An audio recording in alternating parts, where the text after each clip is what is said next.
Squad, we back at them again, man, when they thought it was finna end. Thank y'all for riding with me. Where? You know you forever locked in with your boy, Stories with V. At this time, V-Mob, y'all know what I need y'all to do for us. Like, share, comment, and I repeat, smash that subscribe button, y'all. We're on that road to 100K. If you new to the family, salute and welcome. Kick back, relax, a V-Mob. I got some heat coming y'all way. Let's get it, let's go. What's up, Squad? We back at them again, man, kicking it off from the top. Baltimore City, man, one of the most dangerous and treacherous places in all of America. So, boom. Now, things and situations that go on here, man, 9 times out of 10, I can't lie, it be really over petty situations, but it be more so the principle of certain situations, meaning like, yeah, you might have took $20 from me, but the reason or how you took it from me was bigger than the money that you took all in itself. So boom, situation right here. We got a little dude, he ripping and running in the streets, but he more so harmless. And if he would have just stayed in his lane, he wouldn't have had as many problems as he brought on himself. Meaning he used to do shit like this. He not beefing with nobody in the city, but he riding around every day with the joint.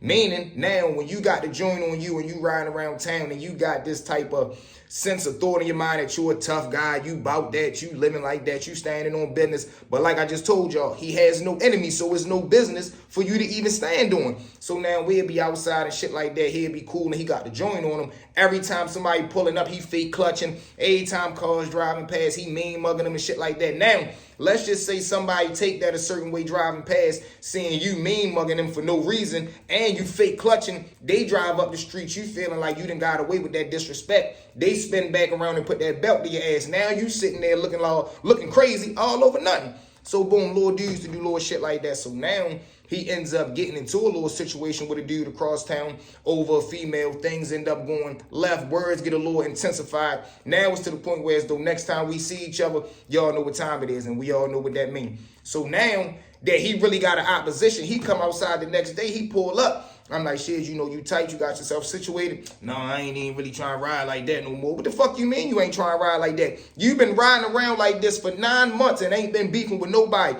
Now, little shorty on your ass, you don't want to ride with the strap no more? No, we ain't playing them type games. So I tell him, no, I ain't riding in the car with you if you not situated, because you ain't really had me at risk of somebody spotting us. They get to spanking at the car and you ain't got nothing. No, I ain't even playing them type games. So I don't ride with him that day. So boom, he's still ripping and running. He playing these little bluffing games. But now he ends up taking it too far. He start going on the internet with it. So now instead of him just standing on business and keeping it in the street, he decides to take it to the internet. So now he's saying disrespectful things on the internet, so forth and so on. Lil Yo, who he beefing with across town, he gets word of the shit. What do? He playing, and this is what people got to understand, right? When you bring this stuff to the internet and you be going live and you showing your background and you live in a small city like we do, it's always somebody that know what that background is, where that background is, or it's always somebody that they know that know you, that know where you be at. So be real cautious and be real careful who you play with when you playing with people. Whole time, same situation happens. Somebody that know him end up calling the little dude that he beefing with. This fool literally on live. Let's say he get off live an hour later. He shoot to go meet up with somebody. You know, we don't say no names. He shoot up to go meet up with somebody. Whole time, the person that he going to go meet up with is the same exact person that then just gave up his location to the little dude that he beefing with. Whole time, not even 15 minutes later, opposition spin around the block. Not only do they spin around, they don't drive past, jump out. They hit this man 14 times. 14 times. Now, mind you, this is the same guy 12 months ago, you riding around strapped up in the car every day, not beefing with a soul in the city. Now you actually get into some conflict and you don't want to tote. And look what happened. You feeling as though you slick. You talking crazy. You taking things to another level the way as though, bro, if you don't have to be street, don't play street. It's nothing wrong with being a regular person. It's nothing wrong with being a civilian. Yo, you do not got to be gangster to be a man. Yo, a man is a person that stand on what they stand on and they not going for nothing. But guess what? We ain't starting nothing either. That's what a man is, shorty. You ain't got to be running around with the iron on you all day, fake mean mugging somebody, because when it's time to really squeeze that motherfucker or that pressure really come your way, you got to be that same exact person. And a lot of people, they don't want to play the game no more when they get to that type time. Which brings us to story number 2. So now, we got two little dudes. They regular street cats for real, but whole time they got one thing in common. the female that they head over here was for. So whole time they ends up finding out about each other through her because she just loose and being hot in the streets. So boom, they ends up finding out about each other.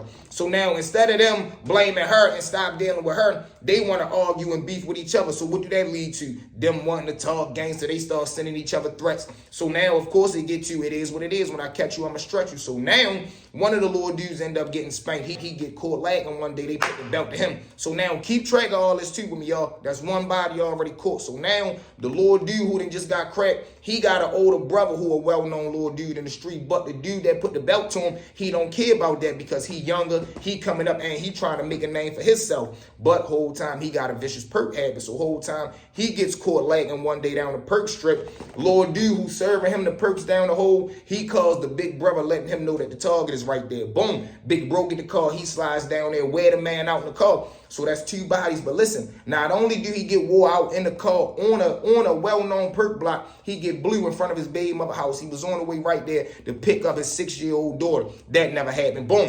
So now he gone out of there. That's two bodies. So the little dude who ended up getting hit right there in front of his baby mother house, the person who made that call to the big brother, now guess what? He in harm's way because the person who got cracked in front of his baby mother house, he got people that love him. So when they start doing their investigation, they want to know, well, hold on, how the fuck they know my brother was here? So at first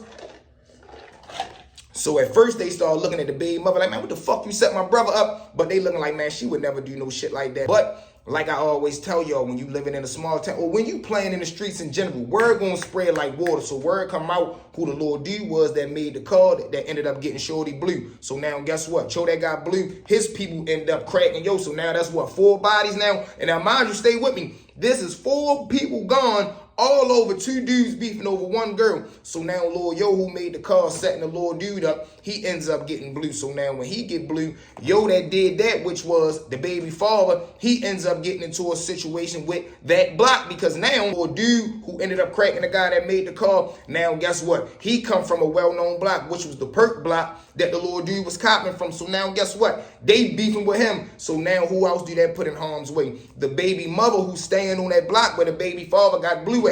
But by this time, you know, she ain't want to be around there no more because it's like, man, I don't want to stay in the house or be in a neighborhood where I lost my baby father at. So by this time, she done moved out the county. She's staying with the baby mother, but they looking at it like, if anybody come around this house, we gonna crack their ass because, you know, we feel like you had something to do with my man getting cracked. Whole time playing in the streets again. Word come back who ends up doing the shit. Not even 4 months later, the little dude who got get back for his brother, he ends up getting blue. But this time now, this is when the run come to a complete